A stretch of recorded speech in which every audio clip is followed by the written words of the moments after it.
አቡበክር ምን አለኝ አፎን እንግዲህ አቡበክር ምን ሆነ በጣም ወዳጅ ታላቅ ወንድም ስለሆነ ነው ኡስታዝ አቡበክር ማለት ምን አለኝ መሰላችሁ አማሮ ያለናንተ እንኳን እንሻገሩ ነበር አብለግ ቃል ሰዎች የትኛው አውስ እንደሚሆን አናውቅም ግን ባንዶቻችን አንዳችን ባንደኛችን እንሻገራለን ማለት ብዙዎቻችን ያንደኛችን ትከሻ ስለሆነ በመንገዱ ላይ አላህ ትዕግስትን መተሳሰርን መተባበርን በመንገዱ ላይ መጽናትን እንዲወፍቀን ነው አላህን መለመነው አላህ ያ አዩሃ الذين آمنوا اصبروا وصابروا ورابطوا واتقوا الله لعلكم تفلحون ታገሱ ስበርሳችሁም ተጋገሱ በመንገዱ ላይ ተያያዙ የዛሬ 10ም 20ም 30ም አመት ወጣቶቹንም እኛም ወጣቶቹንም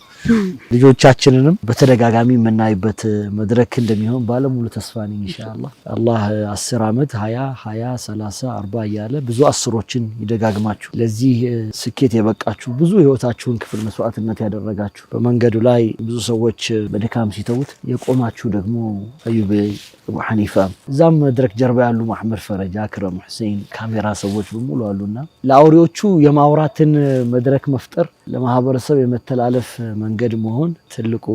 ሳይል ሼክ ሰዒድ ኢኽላስ ያለው ባላጅር ማይክሮፎን ነው ይላሉ ሰለት الفكره ምን ማለት ነው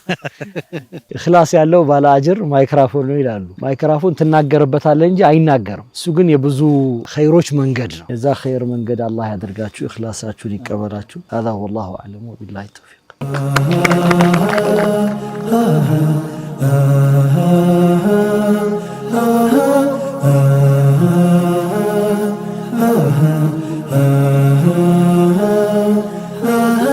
የአንድነታችን ጽኑ መሰረት ሚያስተሳስር እንደ ሰንሰለት